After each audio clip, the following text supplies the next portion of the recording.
Morning, everybody. My name is Marty Borko, and I'm the Executive Director of the Los Angeles District Council of ULI. I want to welcome you to today's program, What is Affordable Housing? An in-depth discussion of affordable housing in our region, brought to you by our ULI-LA Housing Council.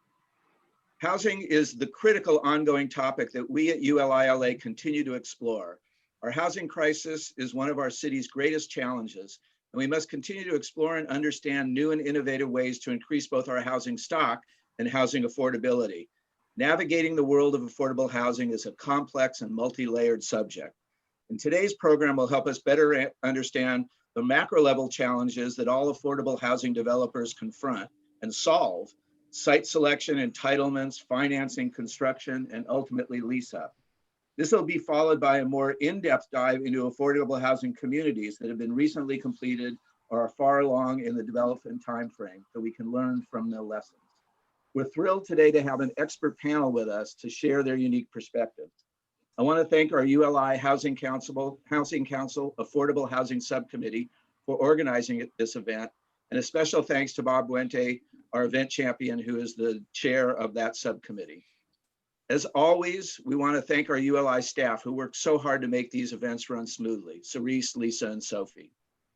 We have a great slate of events planned as the year ends, amazingly, and we move into 2021.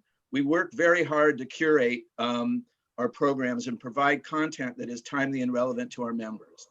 Coming up, our Housing Council will also be presenting on January 6th, Never Let a Crisis Go to Waste, Taking Development Services Digitally. We have a West Coast ULI member social, members only, from BC to Baja, with a virtual happy hour on January 7th. On January 27th, our new member social. And also on January 27th, our Innovation Committee presents a Shark Tank. One of our signature events, Emerging Trends, will be held January 28th at 8 o'clock to 9:30 with a great program thinking about the impacts of businesses that are leaving California. And finally, at the end of January, our ULI Movers and Shakers presents Faisal Robel, Chief Equity Officer of the City of Los Angeles Planning Department. So please always go to our website for the most current information about our programs and events. I'd also like to give special recognition to our annual sponsors. It's because of their ongoing support that we're able to continue to do all that we do. Now for some brief housekeeping for today's program. We'll be recording today's program, and we have muted all of the registrants. We ask that you please turn off your video, as it makes the Zoom meetings run much smoother. Please ask any questions you have of the panelists in the chat room, and we'll be monitoring it for use in the Q&A after the panelists speak. So now I would like to introduce Bob Buente, who will introduce our panel and moderate today's program. Bob? Thank you, Marty. Let's see, can we go to the next slide, please? At its core, affordable housing development is still multifamily development. It's bricks and sticks. But to get to assembling the bricks and sticks and affordable housing communities, pathway is occasionally like a market rate community, but in many ways it's different. Next slide. Next slide.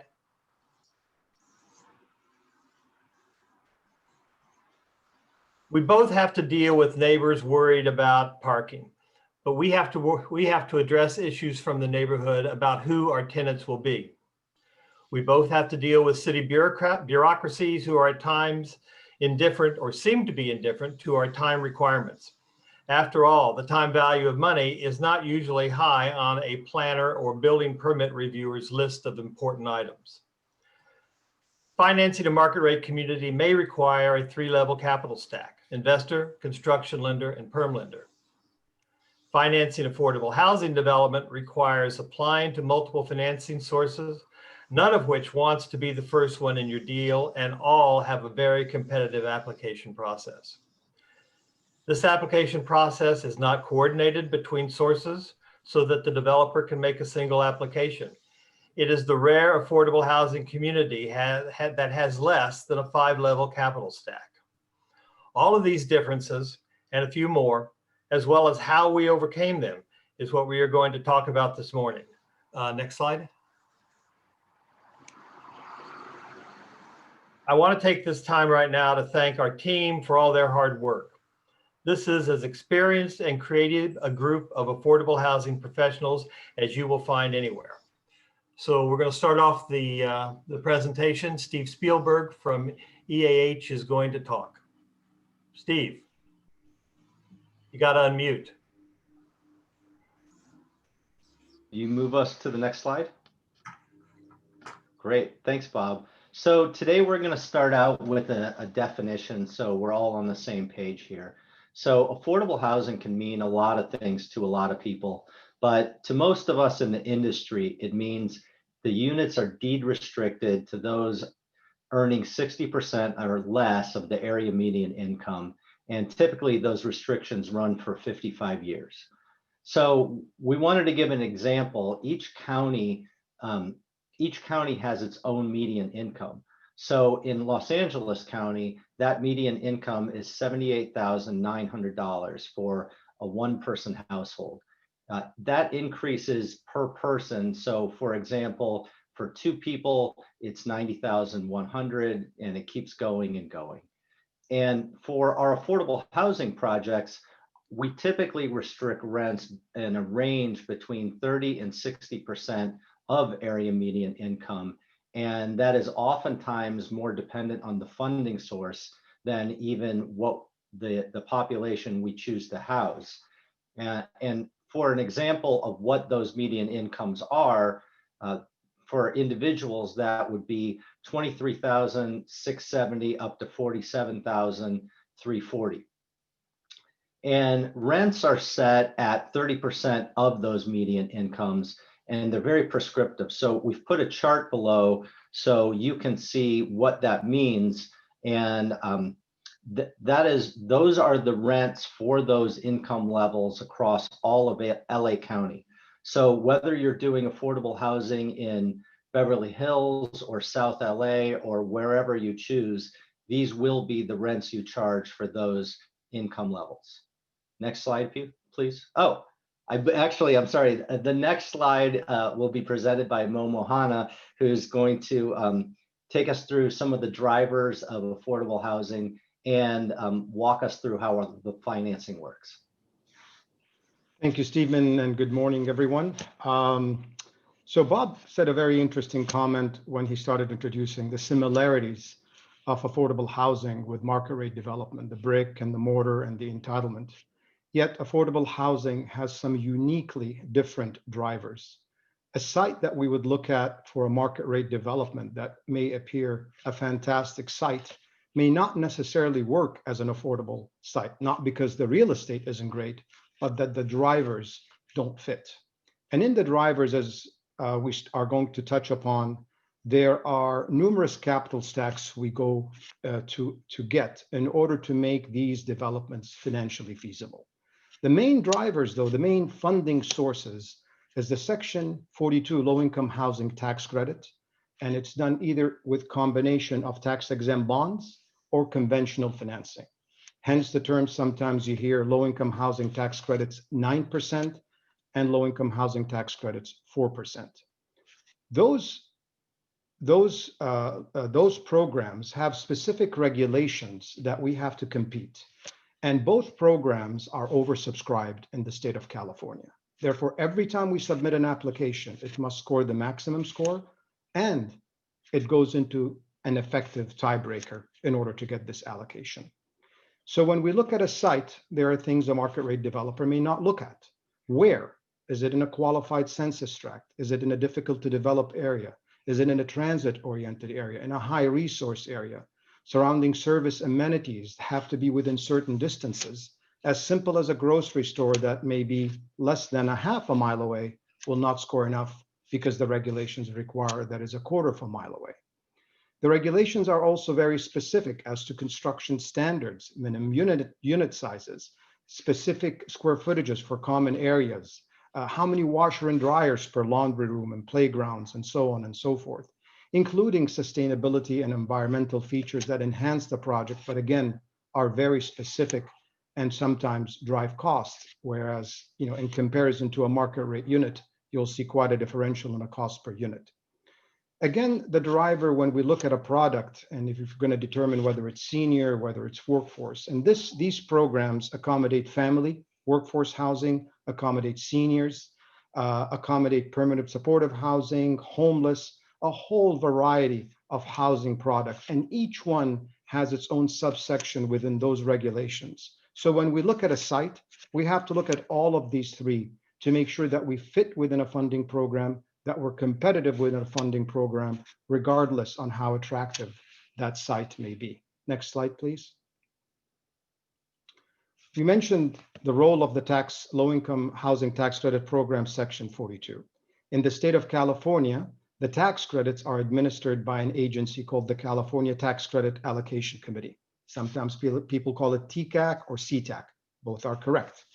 It works in conjunction with another agency that allocates the tax-exempt bonds, and that's the California Debt Limitation Allocation Committee, CDLAC.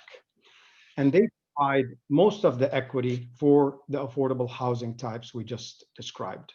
The tax credit equity does not need to be repaid. There are certain benefits that inure to the tax credit investor, which makes this type of tax credit investment unique and important. Because if we're going to start looking for a source of repayment, like in a market rate community, then it's no longer feasible. It cannot be done. And it's all tailored for long term, all tailored for restrictions are typically 55 years and over, and compliance periods, which we will discuss later, are a minimum 15 years. The tax credit comes and is monetized through admitting a limited partner, 99.99%. Again, something that confuses many when we structure these deals and say, well, wait a minute, how are you running this with 0.01%? But again, we want to maximize the tax credits, and that's through a limited partner owning 99.99. The benefit of the tax credit has a variety of depreciation and losses and so on and so forth. The federal tax credits benefit the tax credit investor over a 10-year period, but the tax credit investor has to be in there for a 15-year period. The state credits are an additional source of tax credit equity, and those are provided by the states. Some states have them, some don't. An example is if we are awarded 1 million in annual credits, hence the 10 years, so that would be 10 million in credits. The investor purchases 99.99%. They pay us at 90 cents a dollar, roughly where the market is today, maybe a little bit lower. So that means that specific project will receive $9 million of tax credit equity. And that investor received 99.99% of those credits over 10 years, as well as depreciation and losses. Next slide, please. So debt, as we mentioned, is typically multiple funding sources, in addition to a conventional term loan or tax-exempt bond. And the key here is the multiple funding sources. As you will see from the upcoming slides, the funding sources require us to have fully entitled projects. We have to make sure we have secured all the other stacks and layers of public funding sources before we can apply for the tax credits and or tax-exempt bonds. So this starts really stretching the timeline from which we can be ready to submit for the competitive tax credits that we need to make this project financially feasible. Public funding sources typically come from local cities and counties, as well as the state, and they in turn are also competitive and oversubscribed. And they dictate through their rules what type of population and what type of location that they want. And in cities also, there's only a certain number of cities throughout the state of California that actually have sources, funding sources to put into these communities. Many cities and many counties throughout the state do not. To be competitive, there are many requirements, but most of the programs are pushing towards lower income levels or also allowing for homelessness, permanent supportive housing type units. Examples of local funding for our LA chapter include HHH funds from the city of Los Angeles. There's also a part of the No Place Like Home that's administered by the county of LA. And they also have a trust fund that's administered by the city of LA. And there are a few other state sources, such as from HCD, the MHP program. Again, each program is specific for the population, is specific for the income, and is specific for the services. While these programs typically are grants or what we call soft loans, not hard payments, but to be paid out of available cash flow, residual receipt loans, they typically will sweep 50% of the available cash flow after debt service and operating expenses and any other deferred fees that the developer. So it sweeps quite a bit of the cash flow. Hence, this is not a short-term play. This is only a long-term play to see the benefit from these communities. Public sources also restrict rents in addition to the tax credits, which result in lower NOIs and lower perm loans.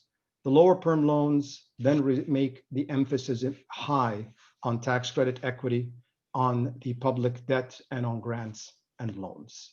I'm going to hand off from here back to Stephen. Next slide.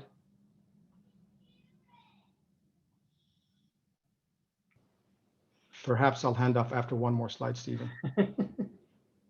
So we mentioned the considerations. We've mentioned tax credit equity, public and private debt that make up the stack, and you'll see quite a few examples of how extensive that stack is. These communities are typically restricted for 55 years minimum.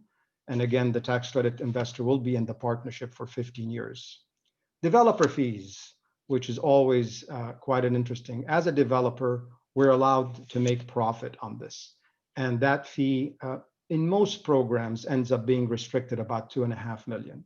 However, that fee is the only source should there be any cost overruns, any increase in the period, so shortfalls in interest reserve, permanent loan shortfalls, any other item is basically hits that fee, and that fee gets deferred to be paid out of available cash flow.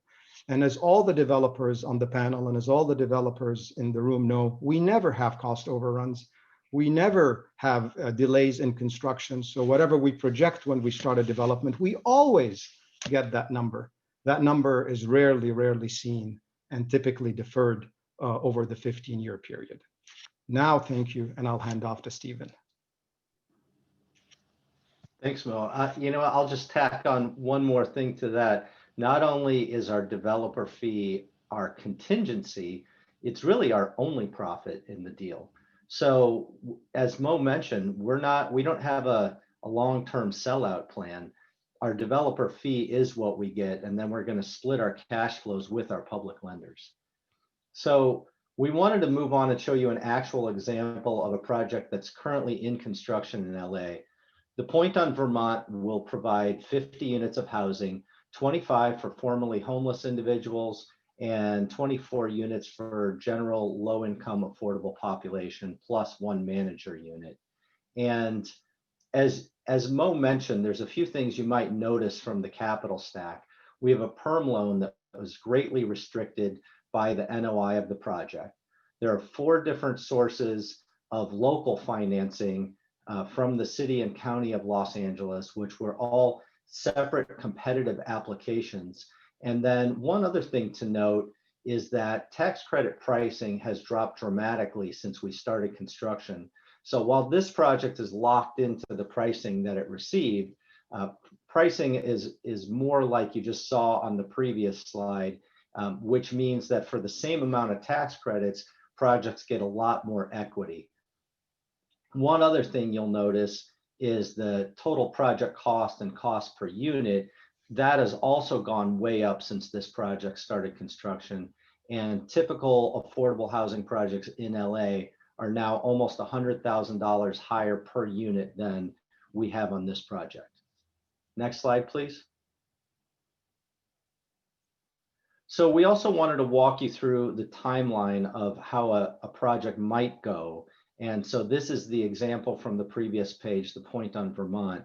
And I'm not going to get into all the details here, but one thing I think it is worth noting is that this project started as 50 units of family affordable housing to low-income families.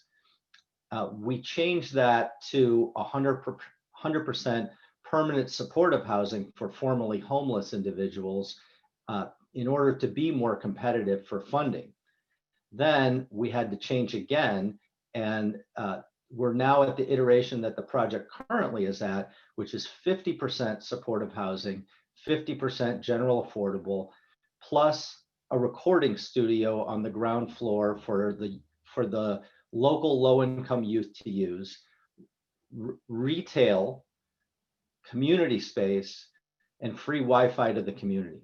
And we changed the project and added all those things at the request of both the community and local politicians that basically required this in order to get our local funding from the city of LA in what otherwise would be a quote unquote by right project from the planning department. Next slide, please. So as you have seen from the last several slides, our funding really determines a whole lot of the project, from our timeline to the population, and basically dictates almost everything we do in affordable housing. And a few other things to note about our funding is that it's so highly competitive, it's often oversubscribed on a 5-to-1 basis. And some of the programs may only issue the funding application once a year, which has changed either slightly or significantly from the previous year. Even in the city of LA, it's actually been several years since we've had a round of funding.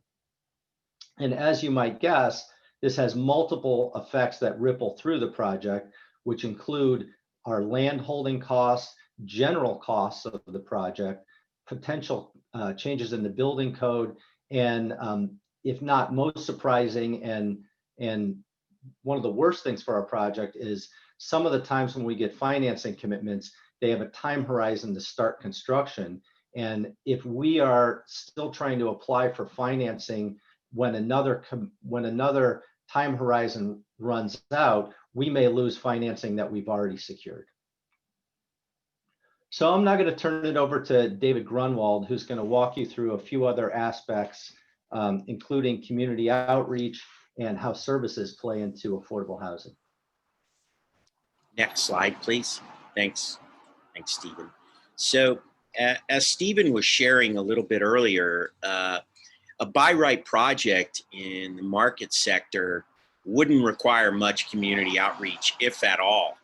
And in the nonprofit affordable housing sector, community outreach is critical, not only to achieve the project's goals, but to get political support so that funding is available. And so outreach on a typical affordable housing project can be all encompassing, ranging from workshops, multiple workshops, open houses, focus groups, charrettes to neighborhood groups, all with the intention of getting community support.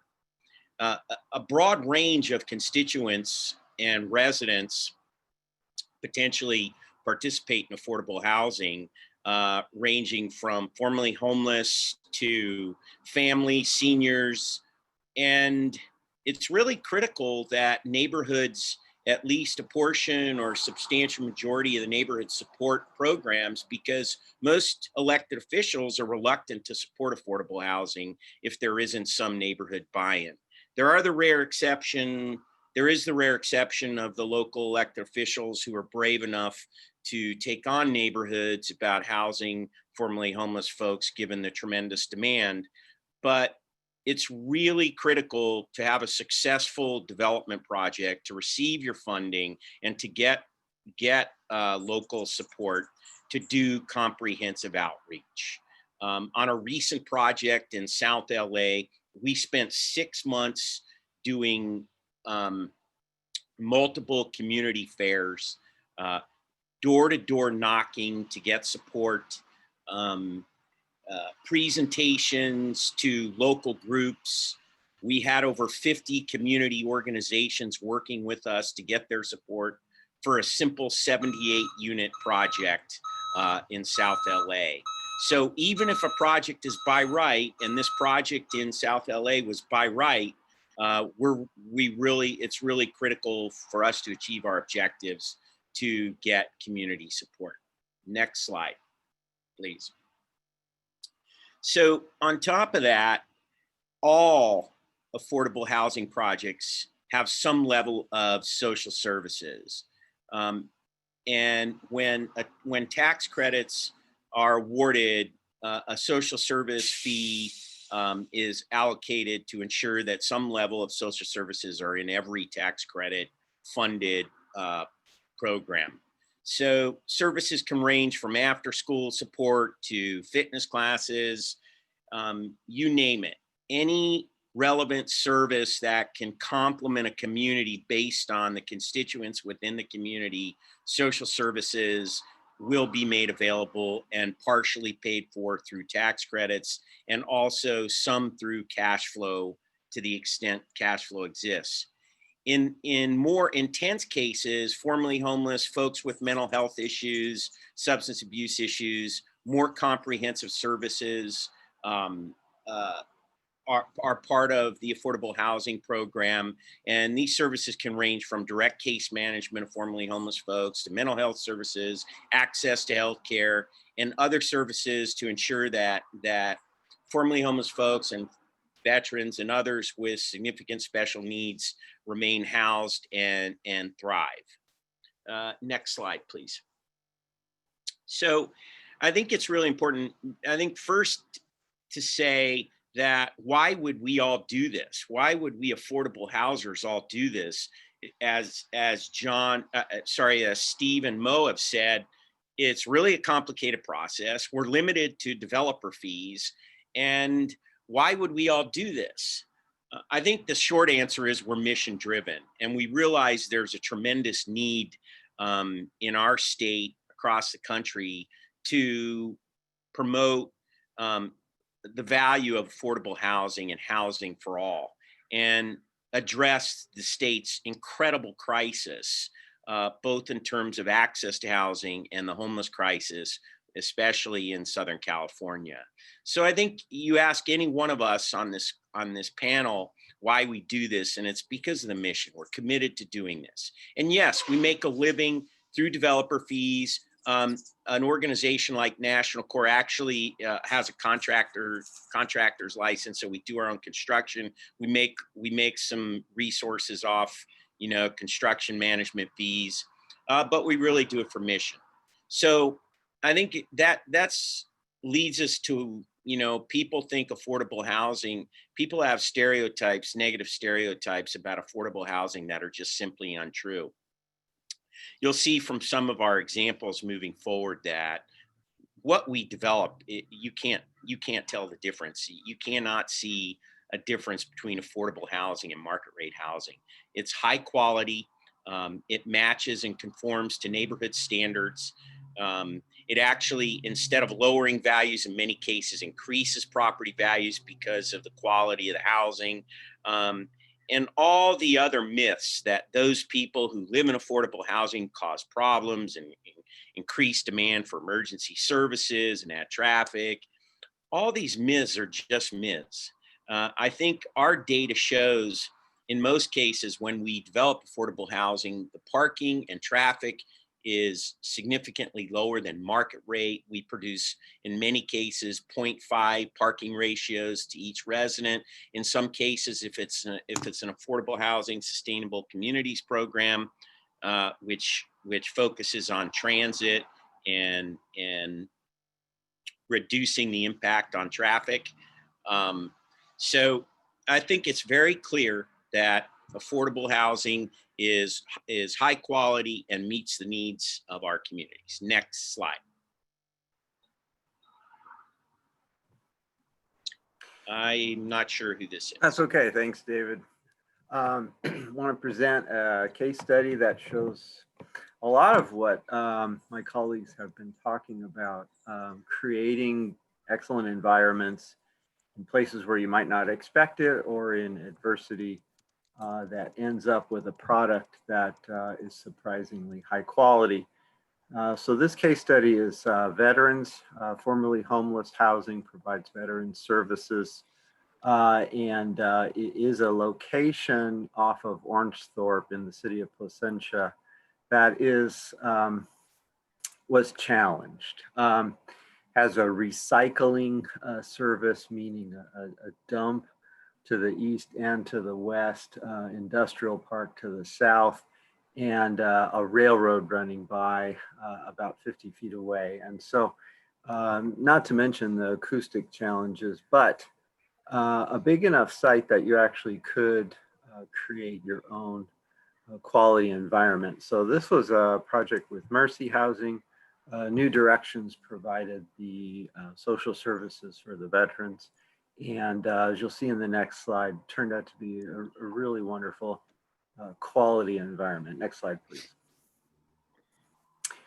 This is a tax credit project that utilized Veterans Housing Bond, County of Orange funds, and HUD-VASH vouchers, among other financing sources. And I mentioned the railroad. What we did for the design was to single load the building so that the corridor and the walkways and the stairs were facing north towards the railroad, and then single loaded a really efficient, simple 3-story stack flat of one bedroom housing module facing south towards community gardens and open space that, as I mentioned, was a big enough site that we could create our own environment. So 50 units was a LEED Gold project. And as you can see from the photos, turned out to be the kind of quality environment that you might say is surprising. Next slide.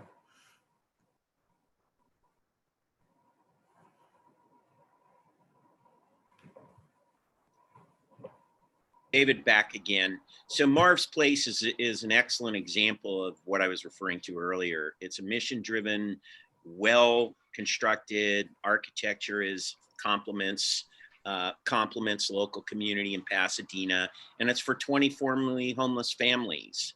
Broad range of funding sources, and it fits exactly within our mission goal, and complements the local community. Next slide. Oh, this one's me. Hi, everyone. So the Firestone Phoenix is a project of a community of friends. We are a nonprofit that focuses primarily on supportive housing. I chose to highlight this particular project, 44 units in unincorporated Los Angeles County, for a couple of reasons. One is we just yesterday launched the lease-up for our regular affordable units. We have 7 of those in this 44-unit building. The remaining apartments are for people who've experienced homelessness. More than half of them will be reserved for veterans and their families. And we use the typical financing sources that Mo had discussed, you know, the tax credit program, the bonds, some state funding. But there was a couple of other interesting components to this particular project. One is you see this oak tree. So the things that we experience in affordable housing development, we're constantly learning. The oak trees, there were 4 oak trees on our site. They were pretty large, and they were not protected, so the county wasn't necessarily concerned. But there's so many regulations involved when you are building affordable housing and using government funds. And so one of the trees, we observed it to be dying, and for an abundance of caution, we ended up hiring an arborist to come in and do an analysis of the various trees and figure out what we need to do, because we didn't want during the compliance period and the inspection period for county officials to come and said we killed a tree. So some of the developers here know what that means when you get allegations like that. The other thing that was kind of unique about Firestone Phoenix, in addition to the fact that the community supported the project, those of you who know when you work with people who are homeless, there's a lot of concerns usually expressed by community members about who you're housing. I think somebody made a comment earlier, affordable housing is different than market rate housing in the sense that you get a lot of questions about who your tenants are. The other component about this that was interesting was when you borrow funds from the county, they also require you to hire an archaeologist to document grading. They want to make sure that when you're disturbing the earth that if things are discovered that are archaeologically, historically significant, then they stop all the work and they have to come in and do an inspection. Luckily, we didn't realize this until right when we were about to start construction. So we had to find somebody, we, procured the contract, and then they found something and our heart stopped. But it was only glass bottles from the 1920s. So when they determined it was the 1920s and it wasn't significant, we were allowed to continue work. So some interesting stories as we went forward with this particular project. We should be finished in February. Next slide.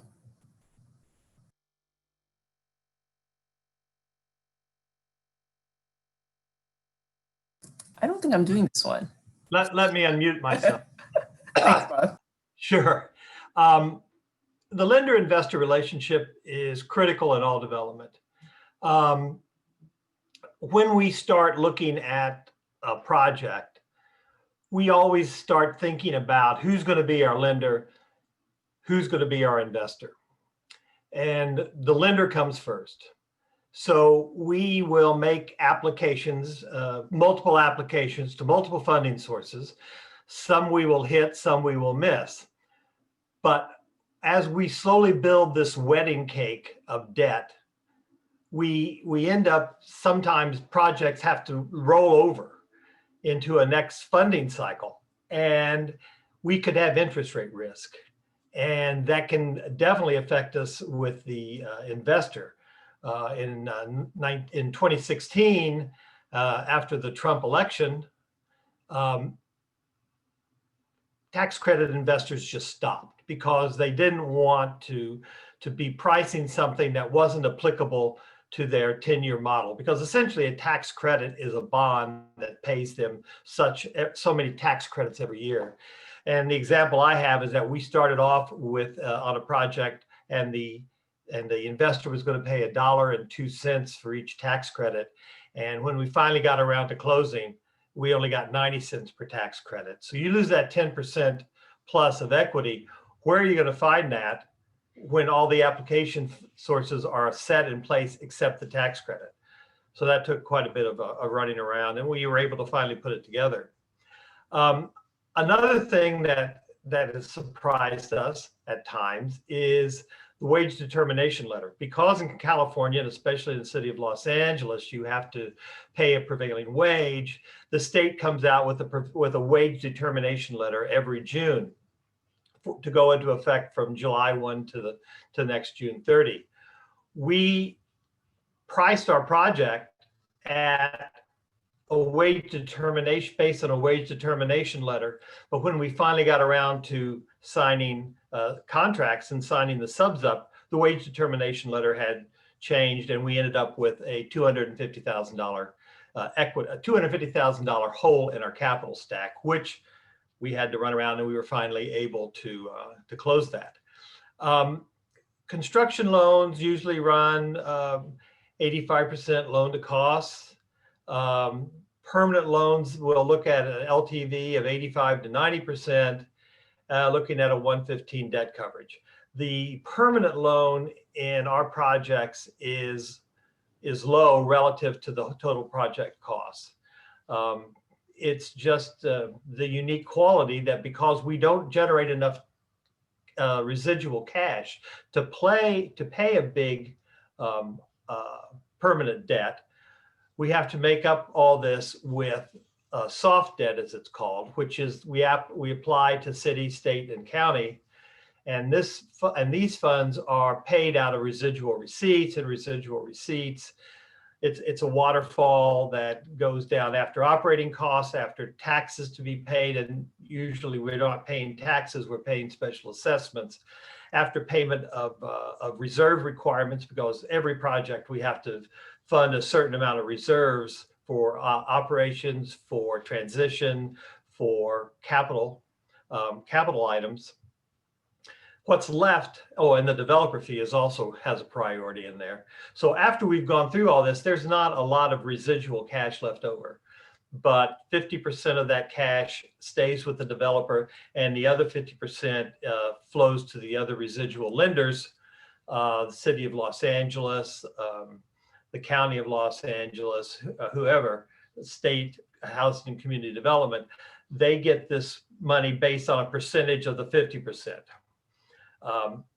Then finally, to make all this work during the construction phase, because your construction loan is only going to be 85% of your development costs, the tax credit investors agree to put in a certain amount to balance out the sources and uses so that we can make it all work. I tell people that if you can see the hole in my forehead, it's from trying to drive nails into the wall as I'm trying to get the funding put together. Bob, if I may add just on the perm loan, the 1.15 debt coverage, to continue highlighting how the regulations continue affecting how we structure and even how we finance. There is a requirement to maximize the loan between 1.15 and 1.20 within the regulations. So it's not like we can get additional sources and take lower perm. The programs push us to maximize whatever we can get from the NOI in order to reduce the request on other sources. Thank you, Bob. Well said, Mo. And in fact, the next slide, please. Mo, Steve, this is yours. Thank you. I'll take the first part and then hand off to Steve. You know, with all the complexities and all the milestones that we had to go through in order to receive an allocation, what we receive is typically referred to as a preliminary reservation. We need to complete the project and place it in service for the use intended to preserve such allocation. And that has to be done with a certain period of time. Otherwise, we lose that preliminary reservation.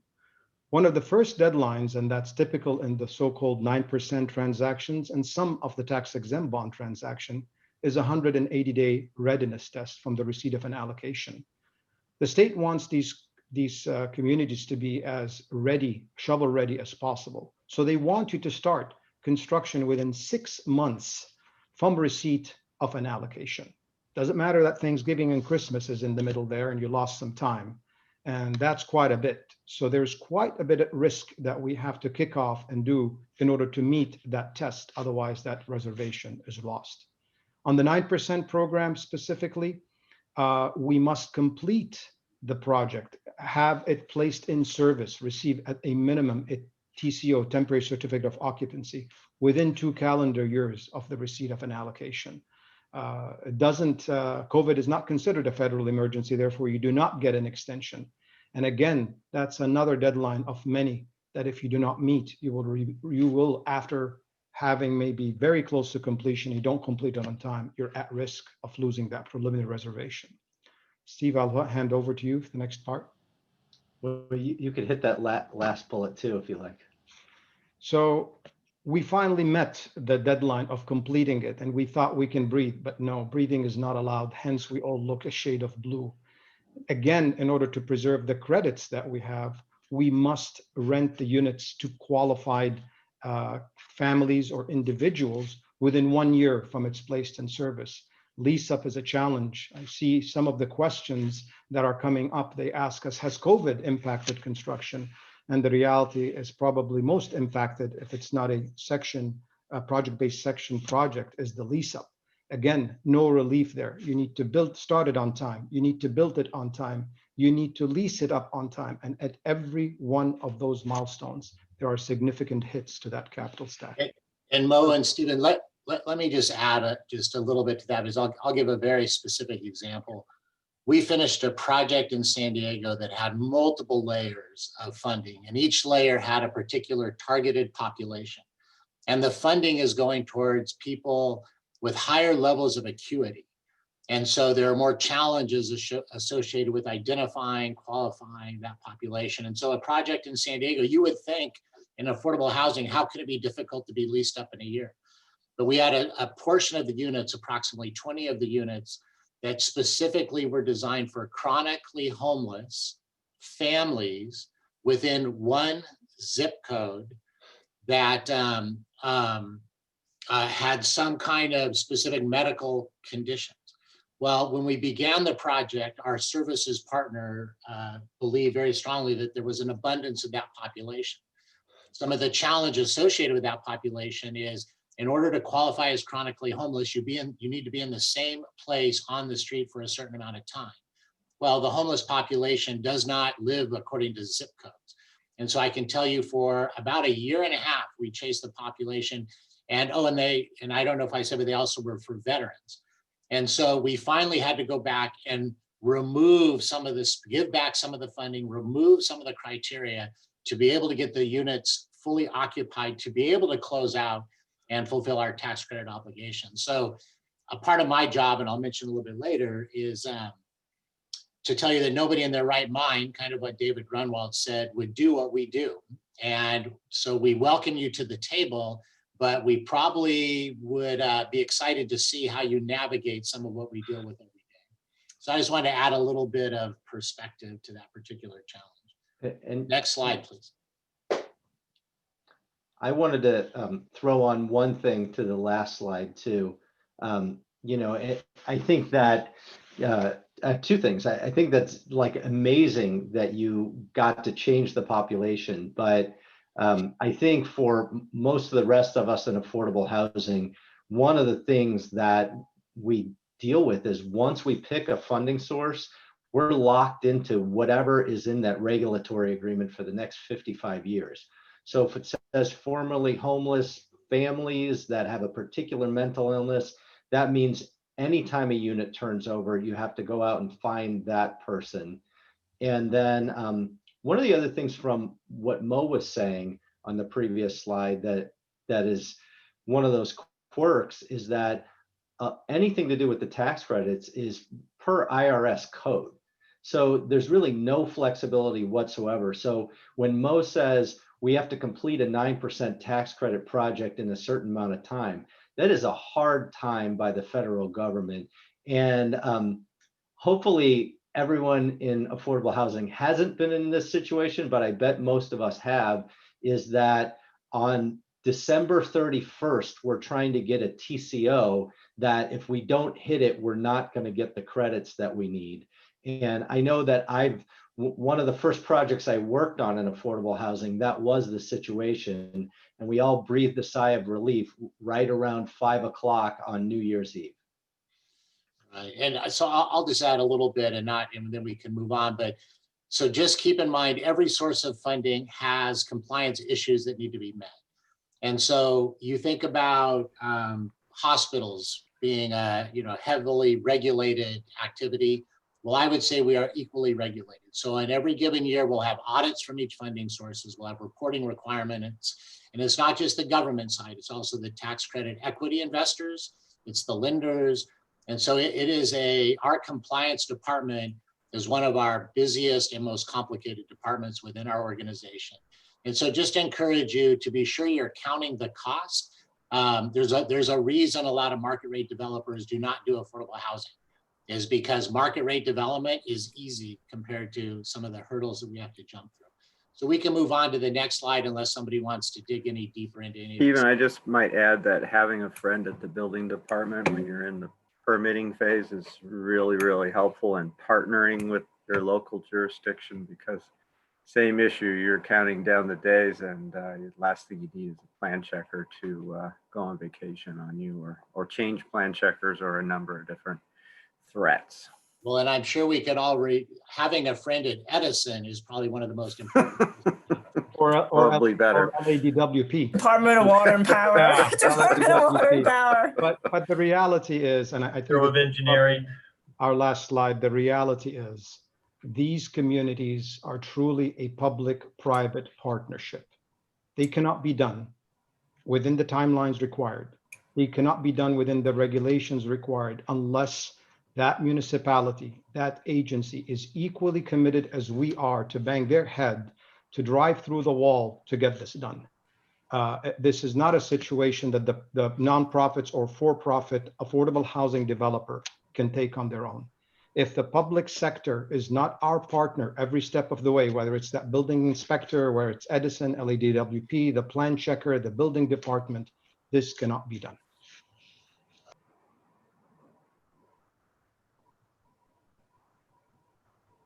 I'm done, by the way.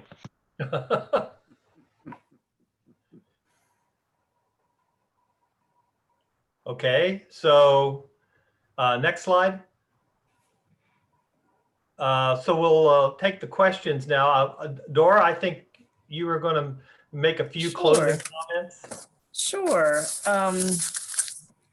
So I think for many of you listening to this and watching this, you know, if you're not already in it, you're probably wondering, what is this? You know, one of my board members, when we made a presentation to them years ago, said, this is sausage making, you know, and I have to admit, and I think you can hear from the panelists that as committed as we are to affordable housing, you know, developing it is really a convoluted process. There's a myriad of funding sources. I'm gonna do a little bit of recap. There's a myriad of funding sources, each with its own requirements, its own scoring, its own funding cycle timing, its own definitions. I mean, we started off with definitions, compliance, inspections. We didn't talk about the inspections during and after on an annual basis. And often these rules that we have to deal with conflict with each other. What other process what other industry are you involved in, where almost all levels of government are involved in the development of affordable housing? You have the federal, the state, county, city, and most frightening is the IRS, right? Because of the low-income housing tax credit program. Who wants to deal with the IRS? We work within real estate, land use, finance, environmental conditions, you know, and if we deeply target, meaning we're serving the lowest income folks, we often need rental subsidies and we need services. And that means a whole other series of funding applications and funding sources that are needed. And above all, we have to, and I think Dave mentioned this, address and manage community reactions. Oppositions from not just the community, but sometimes even from elected officials that can result in litigation. And reinforcing what Bob said, you know, the fact that we have to answer questions about who our tenants are. For-profit market rate developers don't have to do that. And often these questions are bordering on discriminatory, intrusive, or downright illegal in nature. And in fact, I often think I'm invited to these panels because of two secret lawsuits that I was involved in. One in Redlands and one more famously or infamously, I guess, in Bull Heights in Los Angeles. And I go back to Dave's question, why do we do this, right? I had somebody else, I actually had a market rate developer tell me I was a glutton for punishment for continuing to work in supportive housing in reference to Lorena Plaza, my Bull Heights project. And I think I saw someone write in the chat, you can't be in this business and be faint of heart. We do this because the need is so great. You've all heard the studies, you know, someone has to do this work because the government alone is not doing it. We have 7 million people in California living in poverty. And there are, you know, hundreds of thousands of people who cannot meet their basic necessities because the wages are too low here. The California Housing Partnership has estimated that we need 500,000 affordable homes in Los Angeles County, and we're producing a handful a year. But the other reason I don't think we talk about enough, because we can tell all these stories about the difficulties we have, but the reason we do this, not only because of the need, but I think everybody here on the panel and those who are involved would agree that we get immense personal and professional satisfaction in this work. It is mission aligned. And when we open up, there's no greater feeling than to see people who need the housing move in. And it's also problem solving. It's activating our brains, right, to our best selves, our professional selves, to resolve a really important crisis in California and the country.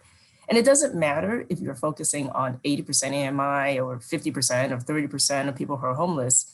You know, when someone moves into your apartment, the building that you spent nobody does it in 2 years anymore, 3, 5, 6 years, 10 years, when someone moves in and you see the impact on their lives and their families, it's really a feeling that can't be beat, knowing that you've made a difference.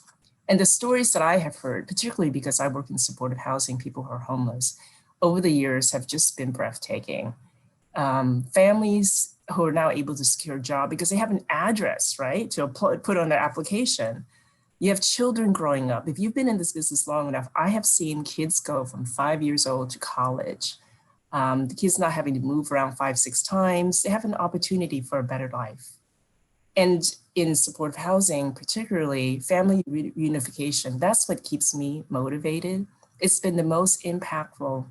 A few years ago, we opened up a veterans building, and we had an event, and lo and behold, one of the veterans' sons showed up to this event and came up to our services director to say that he had not seen his father since he was 7 years old, and he was in his 30s.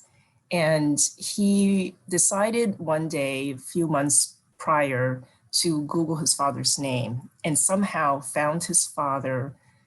I don't know how his father's name got connected to our building, and reconnected with his father, who had not seen since he was 7. He was in his 30s. So it was really impactful to hear families come together. When we do the work, it's not just for the people living in the building, it's the extension of those, of the family members and friends who love them, right? Knowing that they have a stable place to live.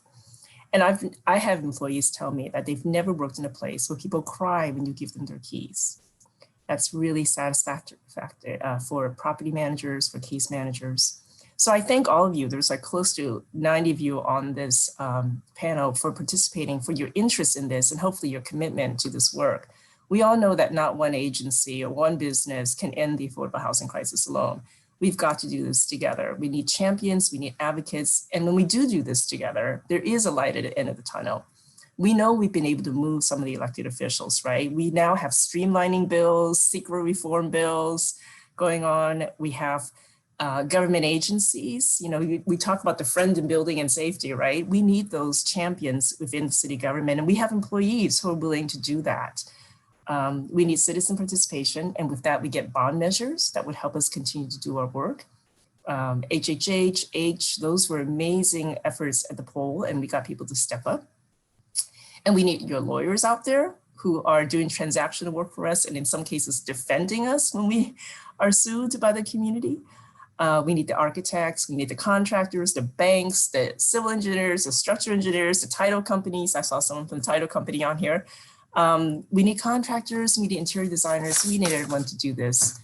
And so thank you for being part of this panel and for participating. I will turn it over to Bob, I guess, to lead the Q&A. Happy holidays, wear your mask, physical distance, and wash your hands. Sure. Bob, can I answer a couple of the questions that are in the chat? Sure. Sure. So as was mentioned, we're general contractors. So we build our own projects. Well, we have 10 projects under construction throughout Southern California right now, about $350 million worth of work. We monitor modular as an alternative all the time. And we have not yet been able to make the case that it's economically more beneficial. But with the exception of it can be with a PLA. Because when the union labor adds significant cost to the job, and modular work done in a factory does not trigger the union labor until it hits the site. And so that's kind of the tipping point issue. Northern California, you see a lot more modular because there's a lot more specific PLA. Most of our work is still prevailing wage, although depending on the source of funding, it is tipping more and more towards PLA. But aspects of our construction are becoming increasingly modularized. And so we are moving in that direction with more and more components of the box being modular. The second thing I just wanted to address is this whole issue of, why is it so highly regulated and so complicated? There are definitely opportunities, as Dora said, for a streamlining process, especially trying to align regulations and compliance between local, state, and federal agencies, because right now they're going every which way. We won't give you a lecture on affirmatively furthering fair housing, otherwise you would all log off immediately. But at the end of the day, trying to understand where there is the opportunity for alignment of compliance-related issues is a huge opportunity. But the other side, there's a ton of pressure on monitoring the dollars. Some of you may have heard about how expensive affordable housing is. I think Ginger Hitsky in San Diego hit over $1 million a unit for an affordable housing project in Del Mar. And so those kinds of headlines are things that we're very cautious and concerned about. the biggest single challenge is a lot of that increase in cost has to do with the mitigations that we're required to do and things that we're required to do that market rate developers are not. And so governmental agencies are under a lot of scrutiny. And whenever they're under a lot of scrutiny, they pass that scrutiny on to us. And so we do, we have associations, we individually are constantly pushing for more rational mitigation, rational process, and rational regulations. And anything that any of you can do to help, we would appreciate. Sorry, Yeah. Bob. Steve, could I tack on one thing to that? Of course. So one thing we didn't talk about that made me think when you were talking about our cost per unit is, since we're getting public funding, they basically, all the government agencies want to tack on whatever they think is going to be best and beneficial for everyone, really without regard to at all to any costs. So as everyone probably already knows, we've got prevailing wages on almost every single project. But one thing we didn't touch on is we generally have to meet at least some green building standard, if not a significant standard. So you'll see most affordable housing projects have some LEED or Green Point rating, and they incorporate really everything that people want to see, architectural design standards, ADA design standards, really anything that could be increased, we have to do. Yes, public policy priorities, right? I mean, it's not clear. They're constantly adding on. I remember at one point when the county was thinking about imposing 1% for art requirements on all affordable housing as well. I don't know if you remember that. We're like, oh my gosh. And they wonder why the cost keeps going up. So. Yeah, just the question on what is a PLA? It's a project labor agreement with the unions. So it means essentially using union labor. There's a question about selecting tenants. That is also a highly regulated process. We opened a project last year in Glendale, 65 units for which there were 6,800 applicants. So we had to go through pre-qualification, enter them into a lottery, and then those that win the lottery go back and actually do verification of a whole variety of documentation on the tenants.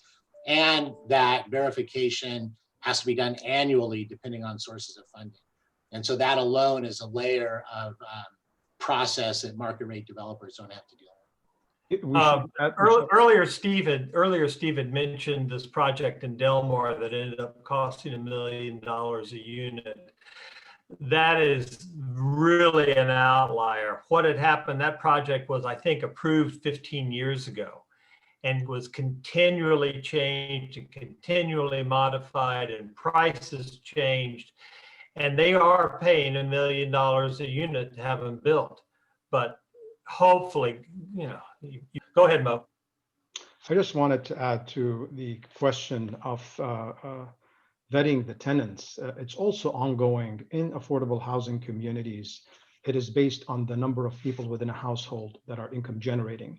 And so it's very strict compliance that we adhere to make sure there are no additional residents within that unit, because that will affect our compliance. Non-conforming can affect future applications and business, and in the long run can affect the tax credit of a community or a project. So we look very carefully to who's living there. It is continued because the financial repercussions, aside from compliance repercussions, are much higher than any market rate community. We also typically do criminal background checks on our community. So the reality that I want to add here is there's a comment that I always hear, doesn't have to do with finance, doesn't have to do with cost. The comment of those people. And there is really a lack of understanding of what those people are. And I'll share two very quick stories. In one city council meeting, when we were hit very hard with that comment, the mayor, who was a very strong mayor in that city, talked about a story that she personally knows of this lady, single mom, lost her job, lost her home, and if it wasn't for an affordable housing community down the street, they would have been homeless. That allowed them to get back on their feet. And then she quickly explained that those people was herself. She is now the mayor of that town. That is those people. And another situation, this is back in early 90s, when the community recalled three actually of the council members because they approved our community. At the grand opening, she showed up to personally apologize because her daughter was living there, because her daughter was now able to afford to come back and live in the same community that she grew up and is within walking distance to her parents' house. She said, I did not understand what this community, I did not understand that those people would be my daughter. Just to leave you with some perspective, everybody starts from somewhere. And if we don't have housing, we can't ensure food, we can't ensure education. That is the number one necessity. Yes, it's an address to apply for a job, but where would you keep your food? Where would you warm it up? Where would you keep your clothes? Where would you wash them? Must start with a home. And another statistic to leave you with is, I think I read this, that 1 in 4 families in the United States is paying more than 70% of their income towards housing. And I want to keep in mind that that 70% is based on gross income, because we don't have net income numbers. So when you translate it into net income, it's even higher than that. And 1 out of 4 is too much. Thank you.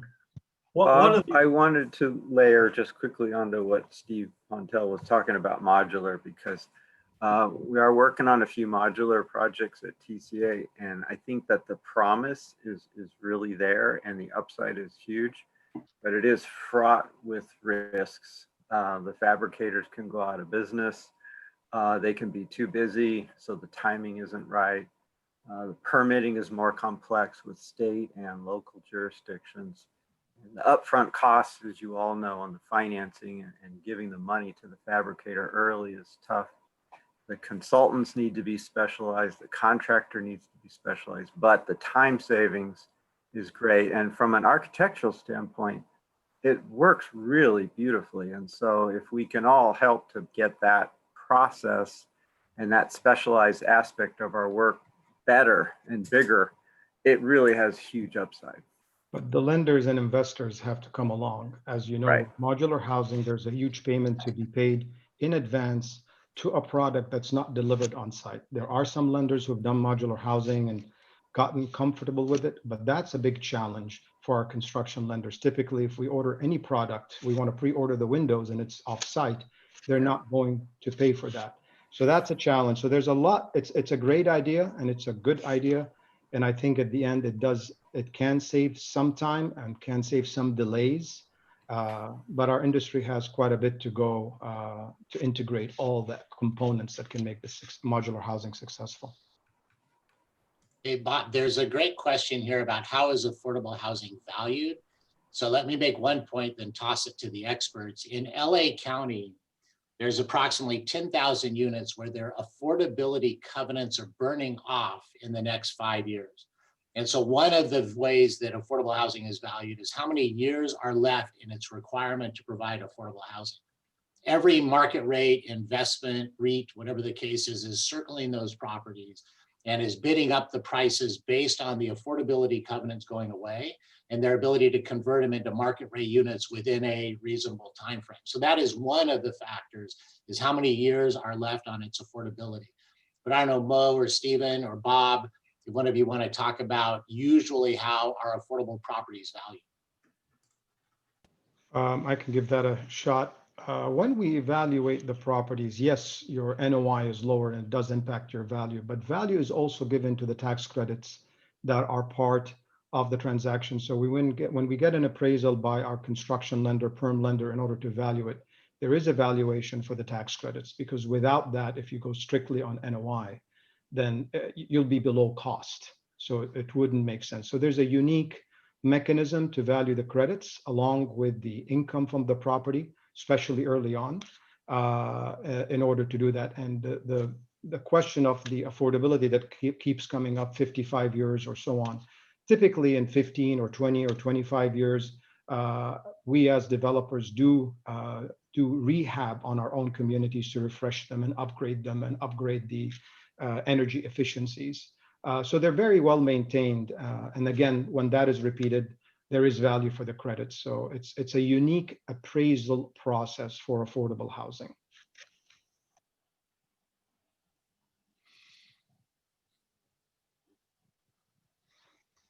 I need to unmute myself. One of the questions just came up is, what happens after 15 years and how do we go about a refinance or resyndication? Mo, I think you've got a bunch of projects that are just coming up in 15 years lifespan, don't you? Yes, that's a tricky question today. Why the tricky question today? When the program, the 15-year. Why you've got it. I'm sorry? Okay, the 15-year compliance period in general means your tax credit investor has exited the property. You now have ownership of that 99.99% interest. And you have the opportunity to go back and apply for tax credit or called AC rehab tax credits and invest back into the community.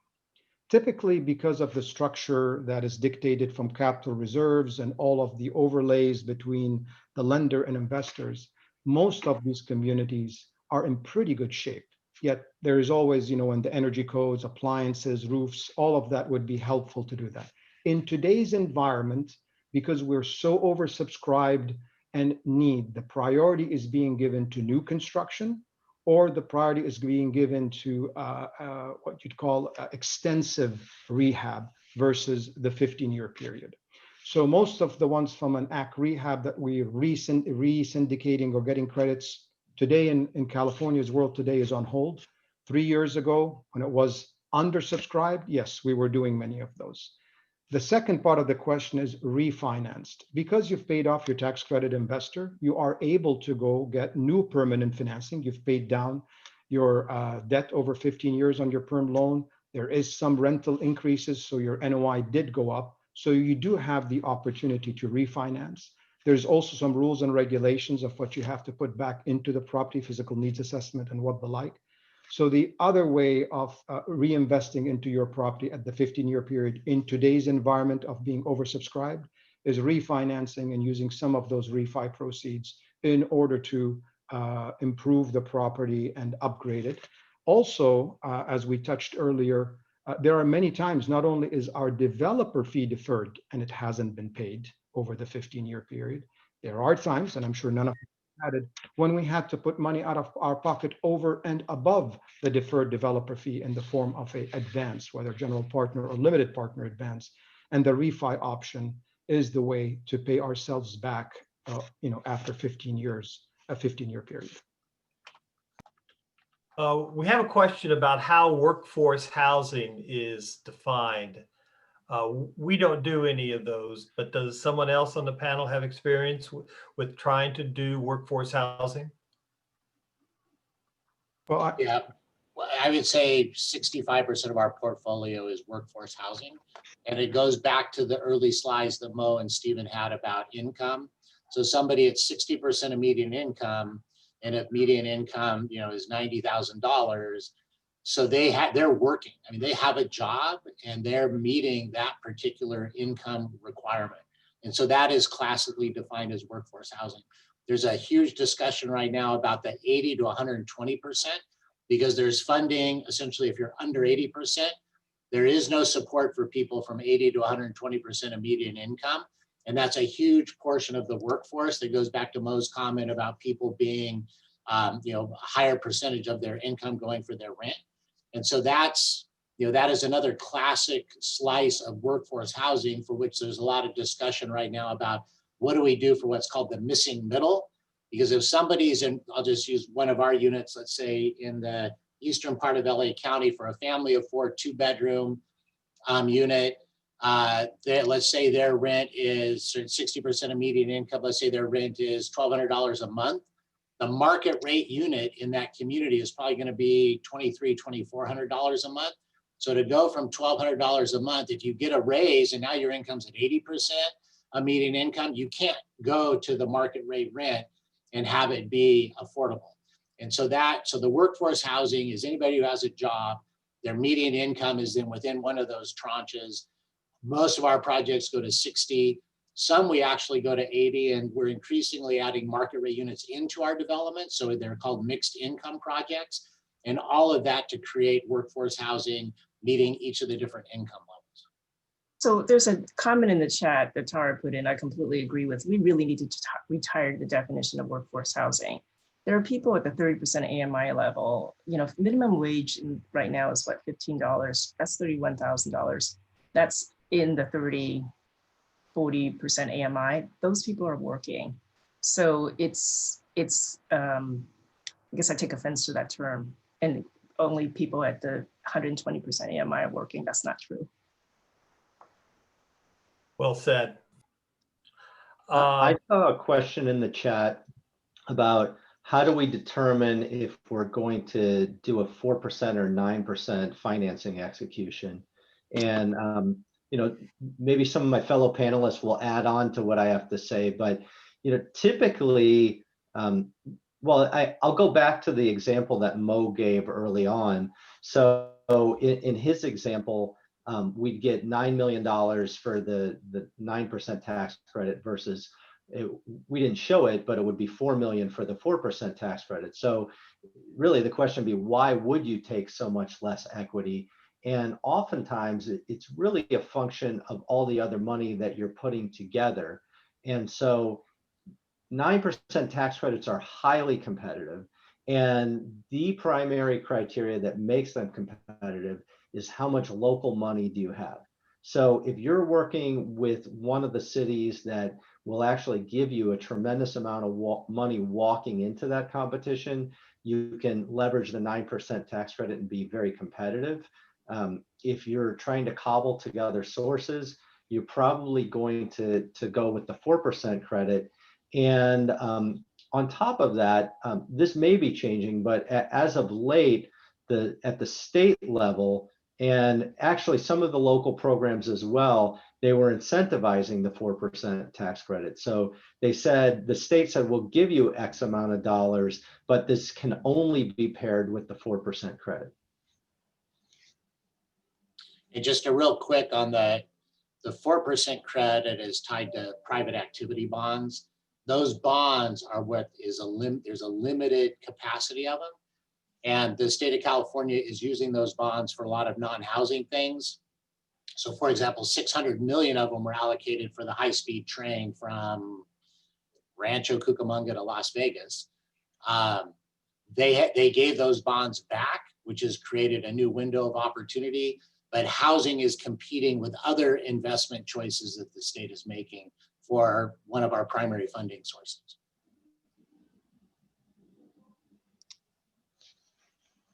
So I don't see any more questions coming in.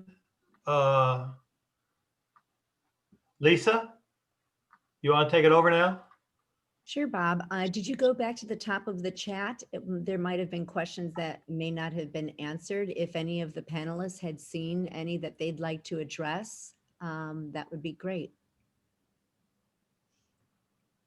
I think we hit most of them, Lisa. Terrific. Then I think we're going to say thank you to one and all. And you are, and I saw you are sharing the slides, and you know, people can feel free to reach out and contact Mo for any additional information. Mo or Steve are ready to go. Yeah, thank you for volunteering me. Great. Thanks everybody for being a part of this. It was a wonderful panel, and this conversation will definitely continue. We appreciate everybody for attending and participating.